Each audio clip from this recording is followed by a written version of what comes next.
She's just the seamstress. She doesn't belong at the reading. That was the first thing Vivian Ashford said when she saw Fatou Dembélé walk through the front door of the law office on King Street. Vivian said it loud enough for the receptionist to hear, loud enough for the two junior associates standing by the window to hear. Loud enough, really, for everyone except the one person it was meant to silence. Fatou heard it. She sat down in the last empty chair, the one closest to the door, and she folded her hands in her lap. Her coat was second-hand, charcoal gray, missing the second button from the top. She had sewn a replacement herself, dark navy, almost matching, almost. The lawyer's name was Gerald Osi-Mensah, and he had been holding the sealed envelope for 11 weeks. He had read its contents once, alone, in his office at 11 o'clock on a Wednesday night, with a cup of tea that went cold beside him, because he forgot it was there. When he finished reading, he sat for a long time without moving, because the man who had written those pages had handed him something that could not be undone, and he had asked Gerald to undo it in a room full of people who had already decided how the story ended. But before we get to that envelope, let me tell you about the woman they put in the chair by the door. Because this story does not begin at a law office on King Street in Toronto. It begins 31 years ago in a small house in Kumasi, Ghana, with a girl who could thread a needle by candlelight. Now, before I take you there, if you love stories where the quiet ones rise and the loud ones sit down in the end, make sure you subscribe right now and turn on notifications. Because what happens in that law office is going to stay with you for a long time. I promise you that. Fatou Dembélé was born in Kumasi in 1971. Her mother, a market woman named Akosua, sold fabric from a stall near the Central Market, kente, kaba, batakari, whatever the season called for. Her father was a tailor who died of a chest infection when Fatou was 7, leaving behind 3 unfinished suits, a Singer sewing machine with a cracked foot pedal, and a daughter who had watched him work every evening for as long as she could remember. Akosua kept the machine. She oiled it herself. She did not know how to use it well, but she knew that it was worth more than anything else they owned, and so she placed it in the corner of the room where her husband used to sit, and she left it there the way you leave a candle burning for the dead. Fatou learned to use it by herself, not from a teacher, not from a book. She watched her father's hands in her memory, and she tried to make her own hands do the same things. She was 9 years old. She made mistakes. She unpicked them. She made them again, differently. She unpicked those too. By the time she was 12, she was hemming her mother's dresses without being asked. By 14, she was making school uniforms for the neighborhood children, whose mothers brought fabric and a few cedis and trusted Fatou to get it right. By 16, she was altering men's trousers for the market traders on weekday mornings before school started. Her mother used to say, "The needle does not ask who is holding it. It only asks whether the hand is steady." Fatou's hand was always steady. She came to Toronto in 1998, 27 years old, alone, with a work permit arranged through a church acquaintance, a suitcase that held 2 changes of clothes, and her father's sewing machine wrapped in a bedsheet. She had taken the machine apart and packed it in pieces because it would not fit otherwise. She reassembled it in her basement room in Scarborough by lamplight, the first night she arrived, fingers remembering what her eyes could not quite see in the dark. She found work cleaning offices downtown, 3 nights a week. Then a second job at a dry cleaner on Eglinton. Then, because her landlord at the time was a Ghanaian woman named Mrs. Quarty, who took in boarders and asked few questions, Fatou set up the sewing machine in the corner of her room and began doing alterations for people in the building. Word moved the way word moves in diaspora communities. through church basements and hair salons and kitchen tables on Sunday afternoons. A woman whose daughter's dress needed taking in. A man whose suit trousers from 20 years ago he had decided to wear again. A bride in Rexdale whose wedding was 6 weeks away and whose seamstress had canceled. That bride's name was Joanne, and Joanne's husband was a man named Harold Pemberton. But that comes later. First, you need to understand what Fatou was. She was not glamorous. She did not have a studio with exposed brick walls and a website with professional photographs. She worked from a room that smelled like sewing machine oil and the jollof rice Ako Suzua's recipe that she made on Sundays in a pot she had bought at a Ghanaian grocery store on Finch Avenue. She charged less than she should have because she did not trust herself to ask for what she was worth. She kept meticulous records in a small green notebook. Client name, garment, measurements, date promised, date delivered, amount paid. Every entry in the same careful handwriting, every column even. She never missed a delivery date. Not once. In 22 years, Harold Pemberton found out about Fatou the way most people found out about her, through someone who trusted her completely. His wife Joanne had used Fatou for the wedding dress, and the dress had been perfect, and Joanne had continued bringing things to Fatou for years afterward. A coat that needed relining, a silk blouse with a broken zipper, a pair of trousers for Harold that no tailor had ever gotten quite right because Harold had one shoulder slightly lower than the other. A thing most people could not see, but that Fatou spotted the first time she measured him. "You have been wearing jackets that pull to the left your whole life," she told him. Matter-of-factly, not unkindly. "Every jacket you own sits wrong. We can fix that." Harold laughed. He was 62. He had never had someone notice. "How do you see that?" "I see everything," Fatou said simply, and she went back to her measuring tape. Harold Pemberton was a retired civil engineer, born in Halifax, moved to Toronto in his 30s. No children from his first marriage. Joanne was his second wife. A quiet man. Not cold, but deliberate. The kind of man who paused before he spoke, as if each word cost something, and he had learned not to overspend. He began coming to Fatou's room on his own after Joanne passed, in the winter of 2009. A heart condition. Sudden. Joanne had known about the condition for 2 years and had not told Harold because she did not want him to change the way he looked at her. He found the medical files 3 weeks after she died. He sat on the floor of their bedroom holding them for an hour. He never told anyone except Fatou. He came with a gray blazer that Joanne had bought him the Christmas before she died. He wanted the lining replaced. The lining was fine, but Harold needed somewhere to go that was not his house, and Fatou did not say that. She examined the lining carefully. She told him she would need to take it apart completely and redo it, and it would take 2 weeks. He nodded like a man who needed 2 weeks accounted for. When he came back, the lining was replaced.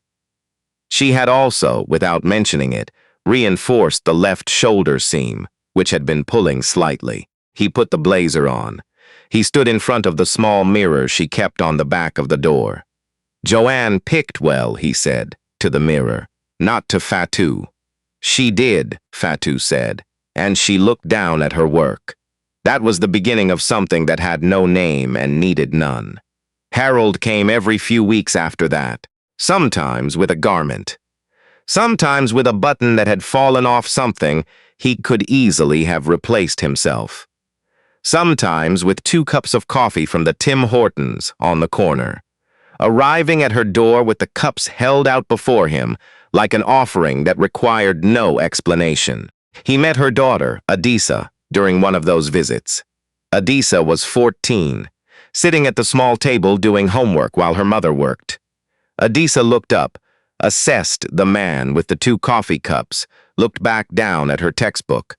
"She's studying for a math test," Fatou said. "What kind of math?" "Fractions," Adisa said, without looking up. I hate fractions. Fractions are just division that learned to be polite, Harold said. He set down the coffees. May I? Adisa looked at her mother. Fatou shrugged.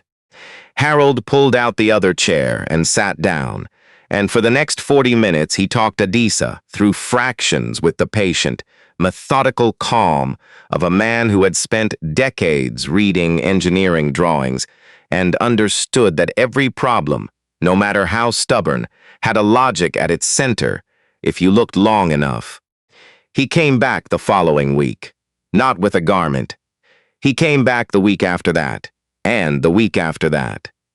This is the thing about Harold Pemberton, that his family, the families who sat at the front of the law office on King Street and called Fatou just the Seamstress, never understood.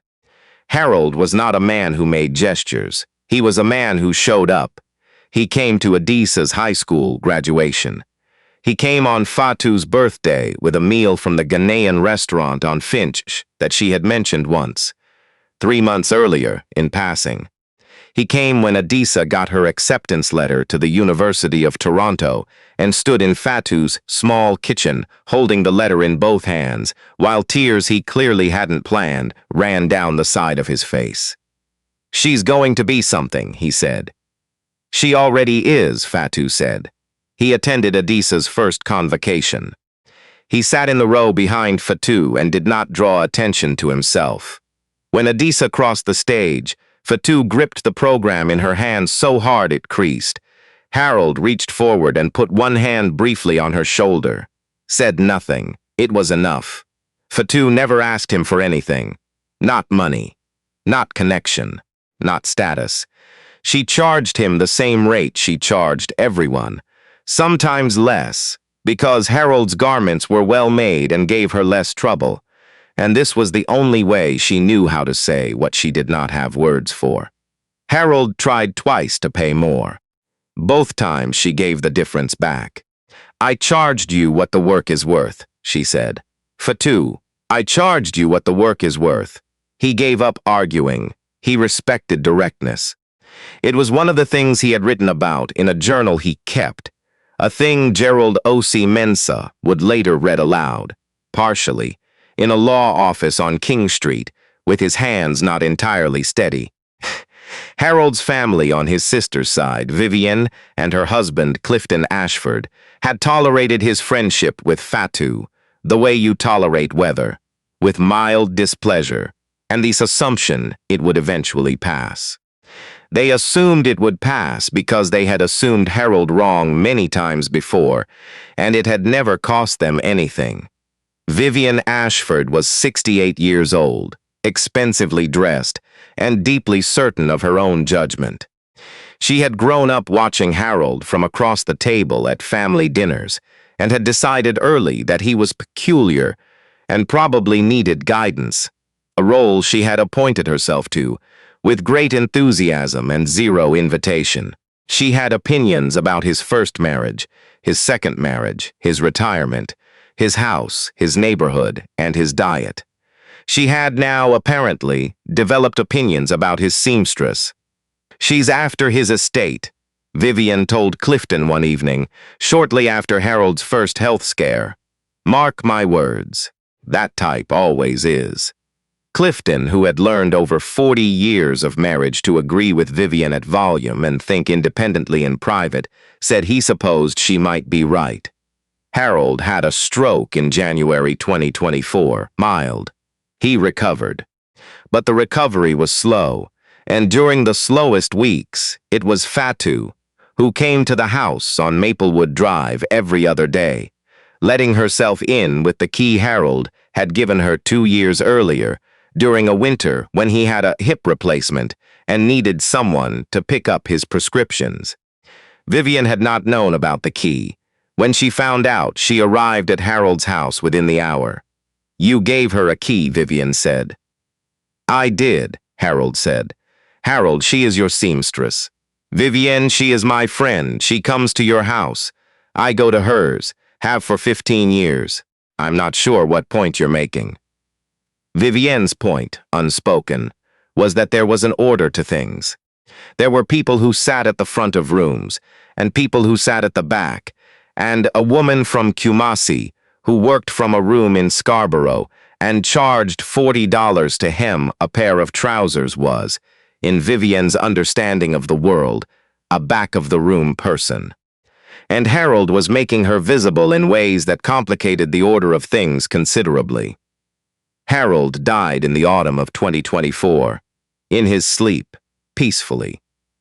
Adisa called Fatou at 7 in the morning, and Fatou sat down on the edge of her bed and held the phone without speaking for a moment. Through the wall, she could hear her sewing machine.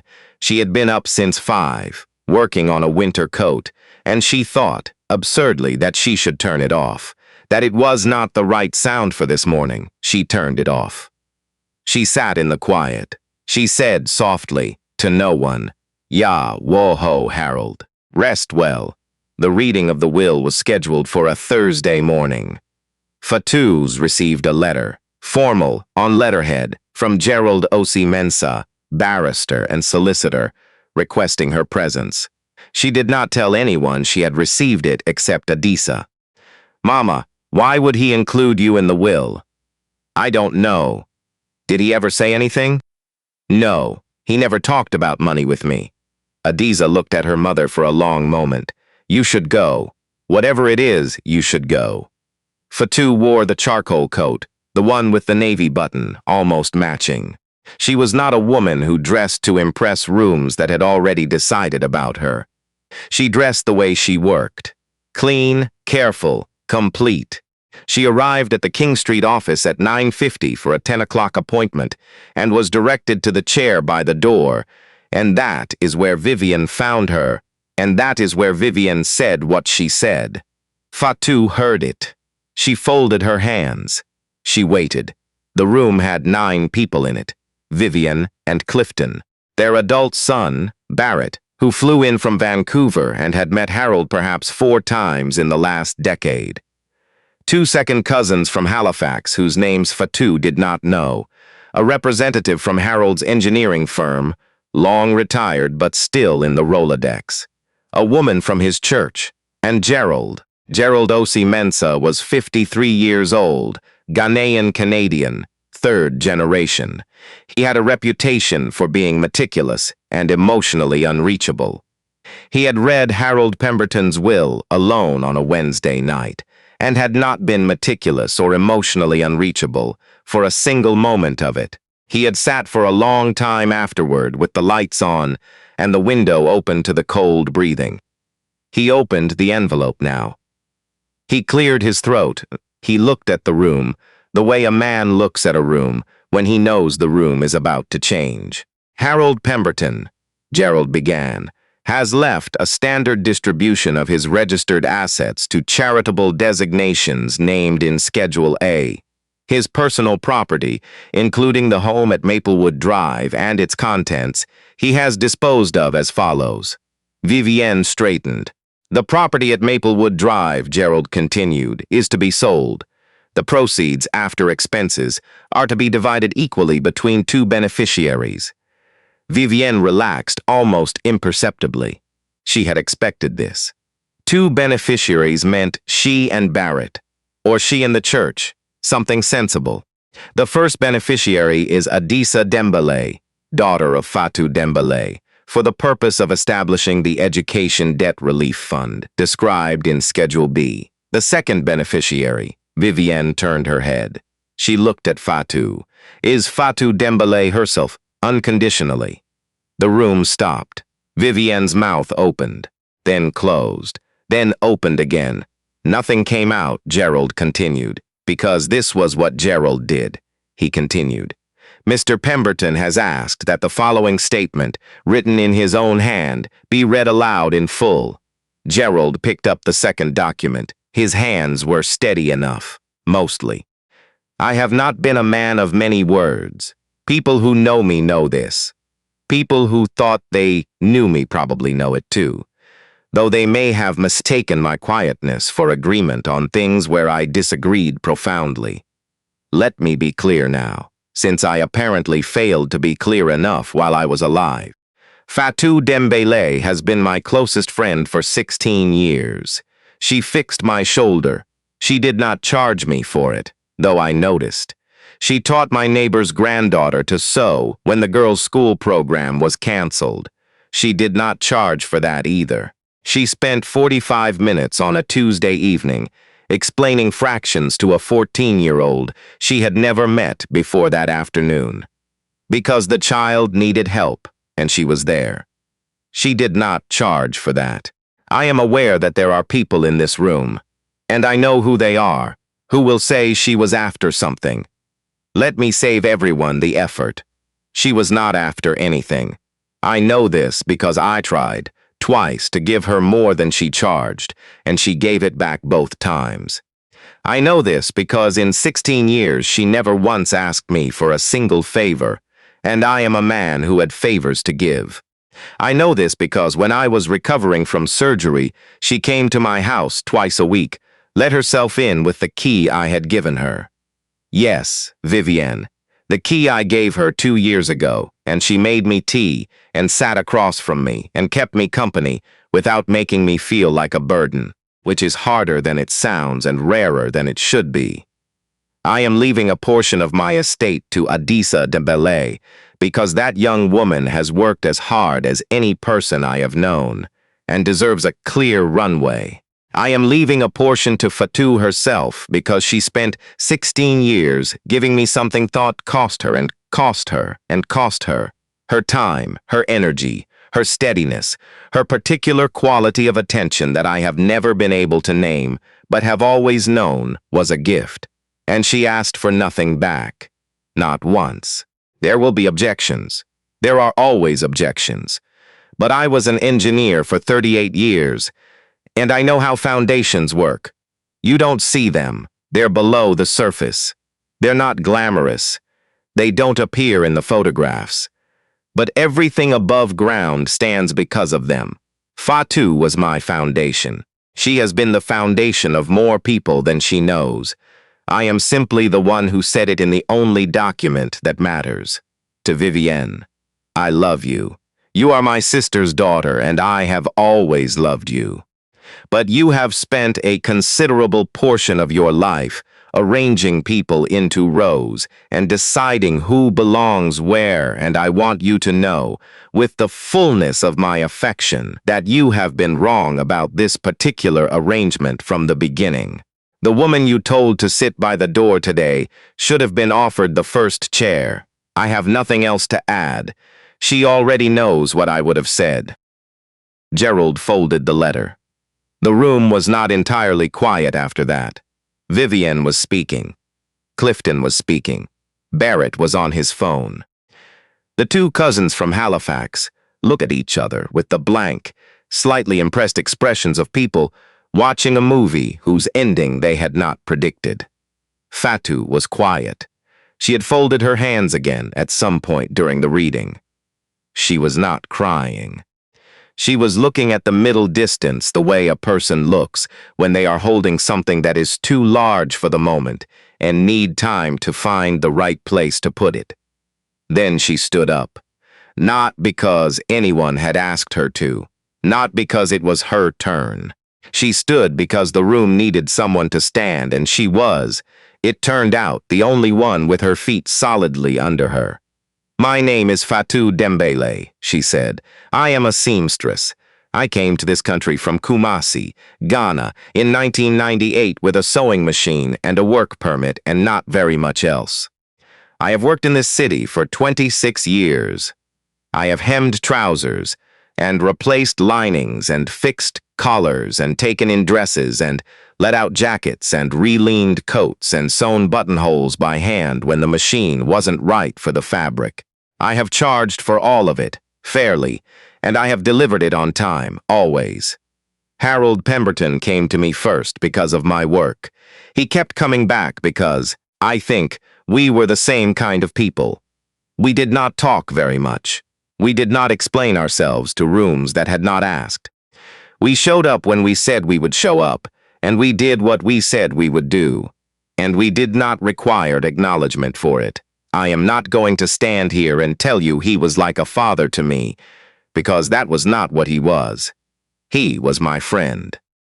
He was my friend for 16 years, and he treated my daughter like she was worth taking seriously, which she is, and he treated me like my work had dignity, which it does, and he came to my door on cold Tuesday mornings with 2 coffees and did not apologize for being there. I did not know about this will. I want you to understand that. He never told me. It is not something I asked for or expected or arranged.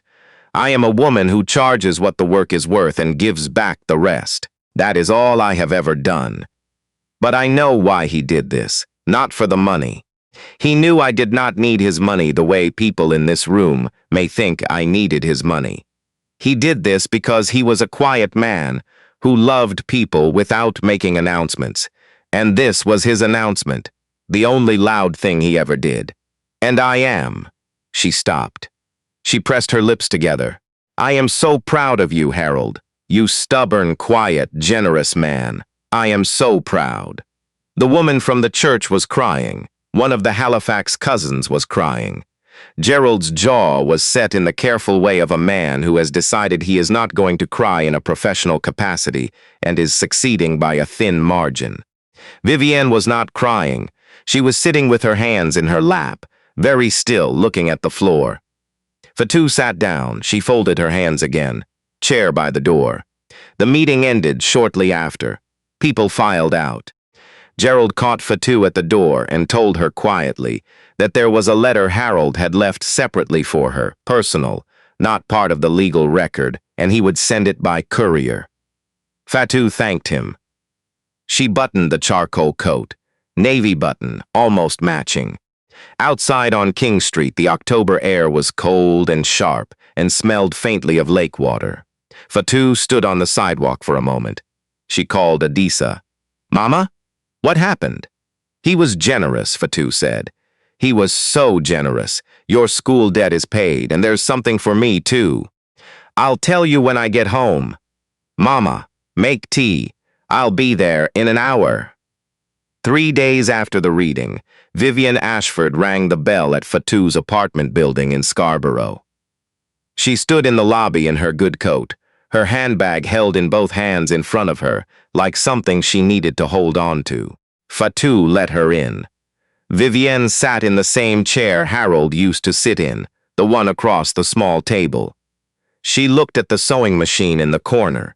She looked at the green notebook on the shelf. She looked at the 2 cups on the table because Fatou had put the kettle on without asking, the way Harold used to arrive with 2 coffees without asking.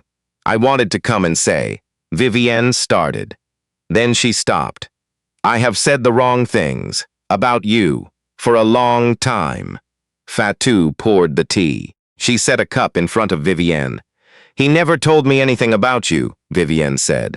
About what you actually were to him. I made assumptions. I know. The key. Vivienne looked down at her cup.